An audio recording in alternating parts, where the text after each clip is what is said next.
Hi எல்லாருக்கும் வணக்கம். Welcome back to my channel. நீங்கள் இப்போ தான் ஃபஸ்ட் டைம் என்னோட வீடியோ பார்க்குறீங்கன்னா ப்ளீஸ் சேனலை சப்ஸ்கிரைப் பண்ணிக்கோங்க. அப்படியே பக்கத்தில் உள்ள பெல் ஐக்கானை கிளிக் பண்ணிக்கோங்க. அப்போ தான் நான் போடுற வீடியோ உங்களுக்கு உடனே நோட்டிஃபிகேஷன் வரும். இன்றைக்கி இந்த வீடியோவில் சமையலறை குறிப்புகள் தான் 10 டிப்ஸ், சூப்பரான டிப்ஸ் கொடுத்துருக்கேன். வாங்க லேட் பண்ணாமல் வீடியோக்குள்ளே போகலாம். Tips number 1. நம்ம ரேஷனில் வாங்குற பாம் ஆயில் நிறைய பேருக்கு ஒத்துக்காது. அதுக்கு என்ன ரீசன்னு சொல்லுவாங்கன்னா பித்தம் அப்படின்னு சொல்லுவாங்க. அது போகிறதுக்கு நம்ம என்ன பண்ணணும்னா, இந்த பாம் ஆயில் வாங்கிட்டு வந்ததுக்கப்புறம் ஒரு நல்ல சட்டியை ஊற்றி சூடுபடுத்திக்கணும். ஒரு கையளவு புளி, அதுக்குள்ளே கல்லுப்பை வச்சு நல்லா பால் மாதிரி உருண்டை பிடிச்சிக்கணும். அதோடு சேர்த்து ஒரு துண்டு இஞ்சி, அதையுமே லைட்டாக தட்டி எடுத்துக்கிட்டு இது ரெண்டுத்தையுமே சூடாக இருக்கிற எண்ணெயில் இந்த புளி உருண்டையும் இஞ்சியும் நம்ம சேர்க்கணும். இது நல்லா பொரியும் போது நல்ல ஃப்ளேவரான வாசனை வரும். அதாவது இஞ்சி வாசனையும் அந்த புளியோட ஸ்மெல்லுமே லைட்டாக வரும். நல்லா பொரிஞ்சதுக்கப்புறம் இது ரெண்டுத்தையும் எடுத்து வச்சுட்டு இந்த எண்ணெயை நல்லா ஆறினதுக்கப்புறம் நம்ம இதை பயன்படுத்திக்கலாம் நம்மளோட சமையலுக்கு. இது மாதிரி பண்ணுறதுனால பித்தம் பாமாயில் உள்ள பித்தம் குறையும். இது தெரியாமல் நிறைய பேர் பாமாயில யூஸ் பண்ண மாட்டேங்கிறோம். இது மாதிரி கண்டிப்பாக பண்ணி பாருங்கள். உடலுக்கு எந்த தீங்குமே வராது. பிடிச்சிருந்தா இதையும் ட்ரை பண்ணி பாருங்கள் இந்த டிப்ஸை கூட.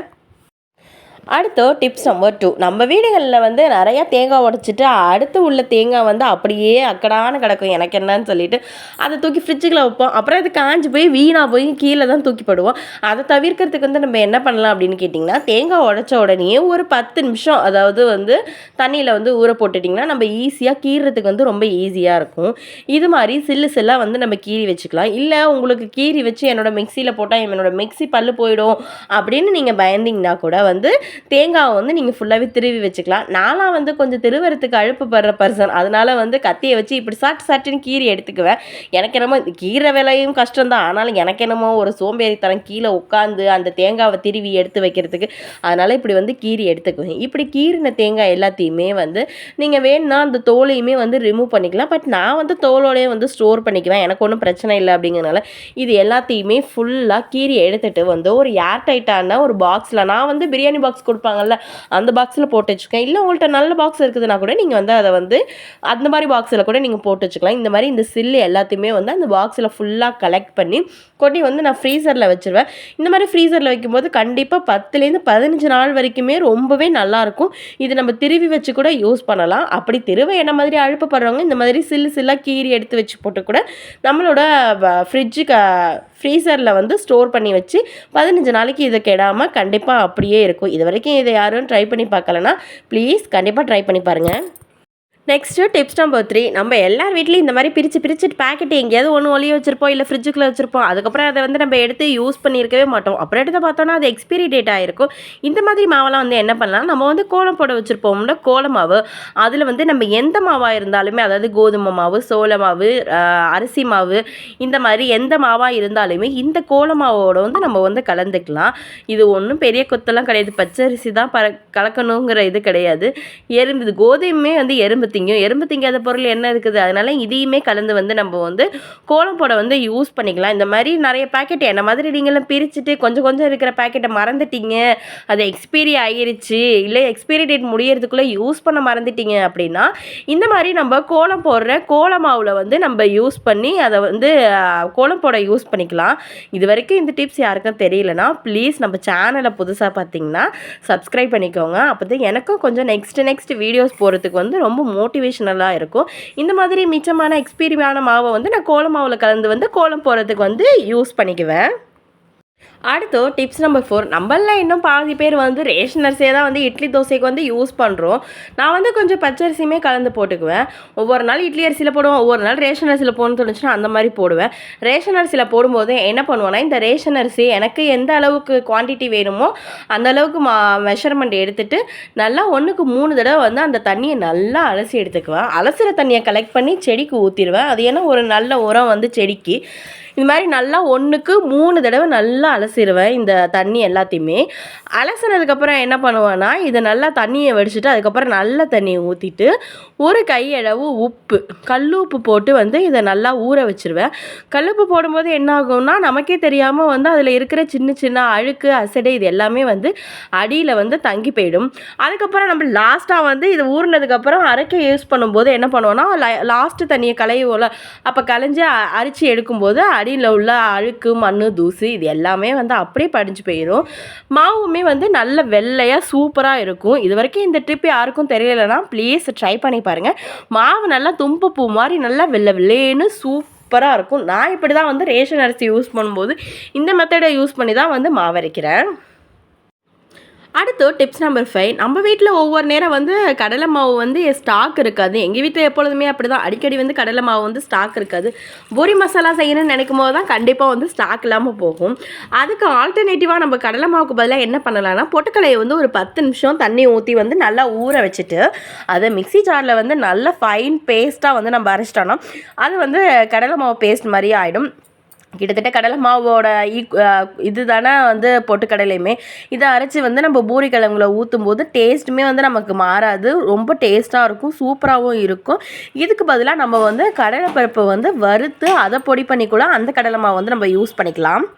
அடுத்து டிப்ஸ் நம்பர் 6. நம்ம வந்து பூரிக்கு சப்பாத்திக்கெலாம் மாவு பிசையும் போது வந்து கீழே கண்டிப்பாக வந்து மாவு சிந்தும். அதை வந்து தவிர்க்கிறதுக்கு என்ன பண்ணலான்னா, ஃபர்ஸ்ட் ஆஃப் ஆல் வந்து இந்த மாதிரி ஒரு பெரிய அகலமான பாத்திரம் எடுத்தால் அதில் மாவு பிசையும் போது வந்து மாவு அந்தளவுக்கு செதறாது, சிந்தாது. அதுவும் இல்லைனா கீழே வந்து ஒரு நியூஸ் பேப்பர், அப்படி இல்லைனா நீங்கள் வேஸ்ட் கிளாத் ஏதாவது வச்சுருந்தீங்கன்னா அதை வந்து கீழே விரித்து போட்டு மாவு பிசையும் போதும், அது மாதிரி நீங்கள் வந்து சப்பாத்திக்கோ இல்லை பூரிக்கோ மாவு தேய்க்கும் போதும் வந்து இதை வந்து நீங்கள் யூஸ் பண்ணிக்கலாம். மாவு எங்கே பார்த்தாலும் செதறாமல் இருக்கும். இன்னொன்று வந்து நம்ம தட்டில் வந்து மாவு கொட்டி, இப்போ என்ன மாதிரி மாவு கொட்டி அதில் தடவி எடுக்கும்போது மாவு செதறும். அப்படி இருக்கிறப்ப நம்ம கையால் எடுத்து தேய்ச்சி போட்டோன்னா வந்து அப்போ வந்து மாவுமே வந்து செதறாது. நம்மளோட கவுண்டர் டாப்புமே வந்து கொஞ்சம் க்ளீனாகவே இருக்கும். நம்மளும் க்ளீன் பண்ண வந்து ரொம்ப மெனக்கிட வேண்டி இருக்காது. இந்த டிப்ஸ் பிடிச்சிருந்தா ப்ளீஸ் ட்ரை பண்ணி பாருங்கள் கண்டிப்பாக. அடுத்து டிப்ஸ் நம்பர் 7. நம்ம வந்து தாளிக்கு பயன்படுத்தினாலும் இதை வேணான்னு தூக்கி போடுற கருவேப்பிலையை வந்து எப்படி ஸ்டோர் பண்ணி வைக்கலான்னு நான் சொல்கிறேன் வாங்க. இந்த மாதிரி நல்லா ஃப்ரெஷ்ஷான கருவேப்பிலையை வந்து நல்லா தண்ணியில் கழுவி ஒரு 1/4 மணி நேரம் வந்து நீங்கள் வந்து வச்சுருங்க. அந்த தண்ணி எல்லாமே வடிஞ்சிரும். இல்லைனா வந்து ஒரு காட்டன் கிளாத் வச்சு ஒத்தி எடுத்துருங்க. அதுக்கப்புறம் வந்து ஒரு ஏர் டைட்டான கண்டெய்னர் பாக்ஸில் வந்து கீழே டிஷ்யூ பேப்பர் போட்டு எல்லா இலையும் வந்து உருவி வந்து இந்த கண்டெய்னர் பாக்ஸில் வந்து ஸ்டோர் பண்ணி வச்சுருங்க. இந்த வந்துட்டா என் மாமியார் நான் என்ன பண்ணாலும் அவளும் எனக்கு வேலை செய்கிறேன்னு இந்த கருவேப்பிலையை உருவுற அளவுக்கு கூட மேடமுக்கு தெம்பு இல்லை. தின்னாதானே தின்னாதான் உடம்புல தெம்பு இருக்கும், திங்காமல் என்னத்தை தெம்பு இருக்கும். அதனால் ஒரு கருவேப்பிலையை கூட மேடமுக்கு வந்து உருவ முடியல. இந்த மாதிரி வந்து நம்ம ஸ்டோர் பண்ணி வச்சுக்கலாம். இந்த மாதிரி ஸ்டோர் பண்ணி காஞ்சி போகிற கருவேப்பிலையை வந்து என்ன பண்ணலாம் அப்படின்னு கேட்டிங்கன்னா, கண்டிப்பாக வந்து இதுவுமே நல்ல வாசனையாக இருக்கும். இதை வந்து நம்ம வந்து ஏதாவது பொடி, அதாவது முருங்கை பொடி இல்லை இட்லி பொடி செய்யும்போது யூஸ் பண்ணிக்கலாம். அப்படி இல்லாத பட்சத்தில் எனக்கு ஃப்ரெஷ்ஷான கருவேப்பிலை தான் வேணும்னு நினச்சிங்களா, இந்த கருவேப்பிலை வந்து நம்ம குழம்பு கொதிச்சிட்டு இருக்குதுல தாளிக்கும் போது யூஸ் பண்ணாமல் குழம்பு கொதிக்கும் போது இந்த கருவேப்பிலையை போட்டிங்கன்னா ஃப்ரெஷ்ஷான கருவேப்பிலை மாதிரியே சூப்பராக இருக்கும். அடுத்து டிப்ஸ் நம்பர் 8. நிறைய பேர் வீடுகளில் வந்து தேங்காய் வந்து நிறையா பல்காக வாங்கி வச்சிரும். பட் அதை வந்து எப்படி ஸ்டோர் பண்ணுறதுன்னு தெரியாமல் வந்து சீக்கிரம் வந்து வீணாக போயிடும். அதுக்கு வந்து என்ன டிப்ஸ் அப்படின்னு பார்த்தீங்கன்னா, தேங்காவை இப்படி வந்து நேராக நிமித்தி வைக்கணும். அதாவது குடும்பி வந்து வானத்தை பார்த்து இருக்கணும். அப்படி இருக்கும் பொழுது வந்து தேங்காய் ரொம்ப நாளைக்கு கெட்டு போகாமல் இருக்கும், ஃப்ரெஷ்ஷாகவும் இருக்கும், உள்ள தண்ணியுமே சீக்கிரம் வற்றாது. இந்த டிப்ஸ் வந்து எனக்கு எங்கள் மாமியார் தான் சொல்லிக் கொடுத்தாங்க. இதில் நிறைய டிப்ஸ் வந்து எங்கள் மாமியார் கிட்டே இருந்தால் நான் கற்றுக்கிட்டது. அவங்க தான் சொல்லுவாங்க, தேங்காவை இப்படி நேராக நிமித்தி வைக்கும்போது வந்து தேங்காய் ரொம்ப நாளைக்கு கெட்டு போகாமல் நல்லாயிருக்கும் அப்படின்னு. இந்த இன்ஃபர்மேஷன் யாராவது புதுசாக தெரிஞ்சுக்கிட்டிங்கன்னா ப்ளீஸ் நம்ம சேனலை வந்து சப்ஸ்கிரைப் பண்ணிக்கோங்க. இந்த டிப்ஸ் பிடிச்சிருந்தா கண்டிப்பாக ட்ரை பண்ணி பாருங்கள். அடுத்து டிப்ஸ் நம்பர் 9. நம்ம எல்லாருமே வந்து பாதாம் பிசின் வந்து கடையில் வாங்கி வச்சுருப்போம். பட் வந்து அந்த பாதாம் பிசின் வந்து கொஞ்சம் பெருசாக இருக்கும். இதை வந்து ஊற போடும்போது நமக்கு பல்காக நிறையா வந்து கிடைச்சாலுமே பட் அந்த ஒரு துண்டு வந்து ஊறுறதுக்கு ரொம்ப டைம் எடுக்கும். அதோடு சேர்த்து வந்து அது வந்து பிரிஞ்சும் போகாது, அப்படியே அந்த ஒரே பல்காக ஜெல் மாதிரி இருக்கும். அதை தவிர்க்க என்ன பண்ணலாம்னா, இந்த மாதிரி பெரிய பெரிய பல்கான பீஸெல்லாம் மிக்சியில் போட்டு சும்மா 1-2 வந்து நம்ம வந்து அடித்து வச்சுக்கிட்டு இதை வந்து நம்ம ஸ்டோர் பண்ணி வச்சுக்கலாம். இந்த மாதிரி வைக்கும்போது என்னென்னா, நம்ம சும்மா ஒரு ஸ்பூன் வந்து போட்டு அதை வந்து தண்ணியில் ஊற வைக்கும் போதே நமக்கு வந்து நிறைய பாதாம் பிசின் வந்து கிடைக்கும். இதே நம்ம அந்த 1-2 போடுறப்ப அது ஊறவும் லேட்டாகும். என்னென்னா வந்து அது பல்க் பீஸாக பெருசாக நமக்கு கிடைக்கும். அதை வந்து நம்ம பிச்சு போடணும். அது கடைங்களுக்கு ஓகே, பட் வீட்டுக்கு வந்து அது பெட்டராக இருக்காது. அதனால் நான் எப்பொழுதுமே என்ன பண்ணுவேன், பாதாம் பிசின் இப்படி 1-2 அடித்து அதை தண்ணியில் ஊற வச்சு எடுத்துக்க. பார்த்திங்கன்னா நான் ஒரே ஒரு ஸ்பூன் தான் போட்டேன், அதுக்கே வந்து எனக்கு 3/4 கிளாஸ் பவுல் வந்துருச்சு. இதை வந்து பாப்பாவுக்கு வந்து தேங்காய் பால் அப்படின்னா நார்மல் பாலில் நாட்டு சக்கரை போட்டு பாதாம் பிசினை வந்து கலந்து கொடுத்துரும். வயிறு ரொம்ப வலிக்குது இல்லை ரொம்ப ஹீட்டாக இருக்கும்போது இதை வந்து குழந்தைங்களுக்கு வந்து நம்ம வந்து கண்டிப்பாக வந்து ட்ரை பண்ணி பார்க்கலாம். அடுத்து வந்து டிப்ஸ் நம்பர் 10. நம்மளோட மிக்ஸி ஜார் வந்து எல்லாத்தையும் அரைச்சி ரொம்ப சோர்ந்து போய் பிளேடு வந்து ரொம்ப மக்கராக இருந்திருக்கும். அந்த நேரத்தில் வந்து நம்ம என்ன பண்ணலாம் அப்படின்னு கேட்டிங்கன்னா, ஒரு கைப்பிடி அளவு வந்து கல் உப்பை போட்டு வந்து அதை நல்லா வந்து சால்ட் உப்பாக வந்து மாற்றிக்கலாம். இதனால வந்து நமக்கு என்ன பெனிஃபிட்னா, ஒன்று வந்து சால்ட் உப்பு கிடச்சிரும், இன்னொன்று வந்து நம்மளோட பிளேடுமே வந்து கொஞ்சம் வந்து ஷார்ப்பாகிடும். இந்த அரைச்சி சால்ட் உப்பு கொஞ்சம் ஈரமாக இருக்குமா, அதை நல்லா தட்டில் கொட்டி நம்ம காய வச்சுட்டு அப்புறம் வந்து இதை யூஸ் பண்ணிக்கலாம். பிளேடுமே கொஞ்சம் வந்து ஷார்ப்பாகிடும்.